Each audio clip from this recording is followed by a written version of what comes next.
शहर आई देहाती बहू। हाल ही में रोहन की शादी निर्मला नाम की लड़की से हुई थी। निर्मला, रोहन के पिता और निर्मला के पिता दोनों बचपन के दोस्त थे।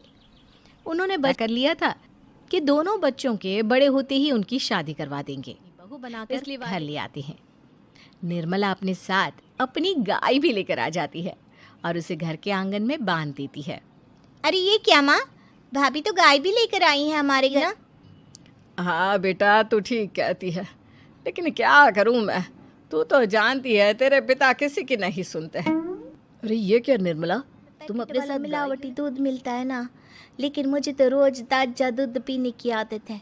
गाय लाकर मैंने ना बहुत अच्छा किया है।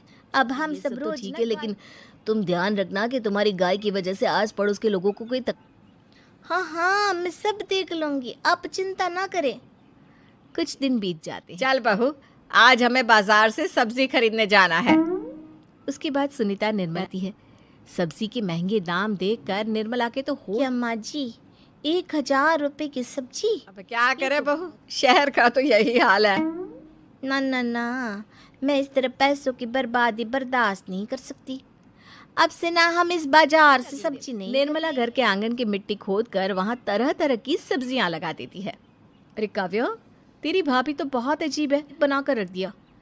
मेरी समझ में नहीं आता तुम लोग इस लड़की को कहाँ से पकड़ कर लाए हो। अरे सब मेरे पिताजी का किया धरा है। सालों पहले अपने दोस्त से किए वादे के चलते उन्होंने उस गवार को हमारे गले बांध। अरे तेरी भाभी सच में एक नंबर की गंवार है, उसे तो ढंग के कपड़े पहनने तक नहीं आते, ऊपर से उसने तेरे घर को। काव्या को बहुत बुरा लगता है। फिर वो अपने भाई रोहन से इस बात की शिकायत करने लगती है। रोहन निर्मला को समझाने की बहुत कोशिश करता है, लेकिन निर्मला के आगे उसकी एक नहीं चलती। फिर एक दिन रोहन निर्मला को एक शादी में ले जाता है। सभी मेहमान खाना खाने में व्यस्त थे। उधर रोहन भी अपने दोस्तों से गप्पे लड़ा। निर्मला तंदूरी चिकन के स्टॉल से ढेर सारे लेग पीस उठाकर अपने पर्स में डालना शुरू कर देती है।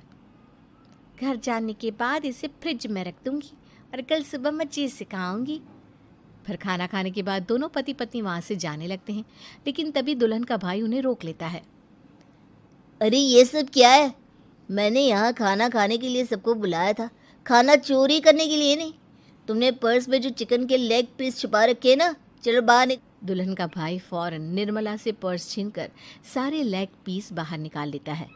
मैंने इतना खर्चा करके खाने पीने का इंतजाम किया है और तुम हो कि यहाँ से खाना चोरी करके ले जा रही हो? शर्म आनी चाहिए तुम्हें। वहाँ मौजूद सभी लोग निर्मला को भला बुरा कहने लगते हैं। अपनी बेइज्जती होते देख मांगकर निर्मला को घर ले आता है। निर्मला, आज तुमने सबके सामने मेरी नाक कटवा दी। आखिर तुम्हें चिकन के पीस चुराने की जरूरत क्या थी? दरअसल ना, हमारे गांव में जब भी शादी होती थी तब मैं और मेरी सहेलियां इसी तरह शादी से ढेर सारा खाना लेकर आते थे कि मेरी इस गलती से आपकी इतनी बेइज्जती हो जाएगी। मुझे माफ कर दीजिए। आज के बाद निर्मला रोने लगती है। रोहन का दिल पिघल जाता है और वो उसे माफ करके गले लगा लेता है। इस तरह कुछ दिन बीत जाते हैं। फिर एक दिन रोहन उदास होकर कपड़े बुरी तरह फटे हुए थे। अरे बेटा, ये सब क्या है? किसी के साथ हमारी जिंदगी का सबसे बुरा दिन है। म्युनिसिपालिटी वालों ने हमारी दुकान तोड़ दी। आज से हमारी आमदनी पूरी तरह बंद हो गई। हे भगवान, हमने तो किस्त पर ढेर सारा सामान ले रखा है। अब हम सारे सामान की किस्त कैसे चुकाएंगे? मेरी तो सोचने समझने की शक्ति ही खत्म हो गई। पता नहीं आगे हमें और कितनी मुसीबत झेलनी पड़े। आप सबको ना चिंता करने की जरूरत ना है, मैं सब ठीक कर दूंगी। तो कहना क्या चाहती है? हम ना बोल कर नहीं बल्कि करके दिखाएंगे। हाँ। उसके बाद निर्मला अपने पिता को फोन करके गांव से 5 गाय मंगवा लेती है। निर्मला सभी गायों का दूध निकालकर बड़े बर्तन में भर लेती है। तुम ये सब क्या कर रही हो निर्मला? मेरी तो कुछ समझ में नहीं आ रहा। हम ना इन गायों का दूध बेचने जा रहे हैं, उसके बाद हमारे पैसों की समस्या खत्म हो जाए। हे भगवान, बस यही दिन देखना बाकी रह गया था। भाभी दूध वाली बनकर दूध बेचेंगी तो मोहल्ले में इज्जत क्या रहेगी हमारी?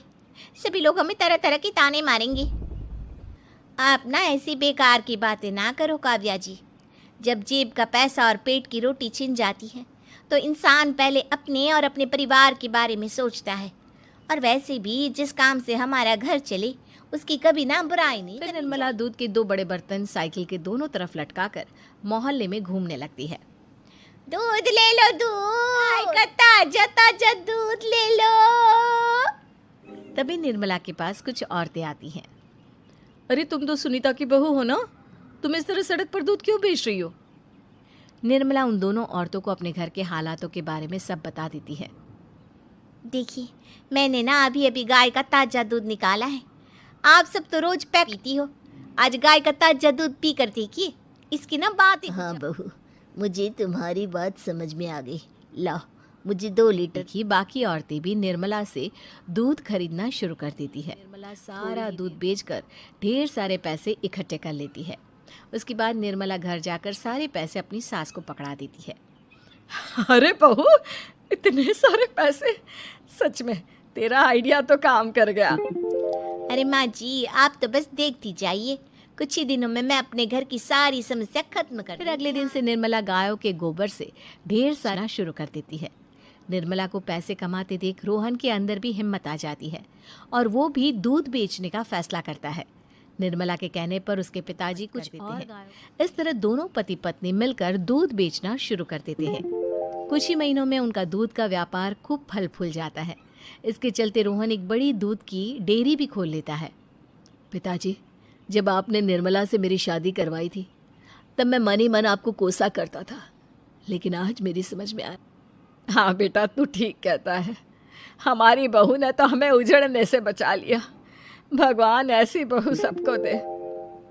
इस तरह निर्मला की समझदारी के चलते सब कुछ ठीक हो जाता है और वो सभी हंसी खुशी अपना जीवन जीने लगते हैं।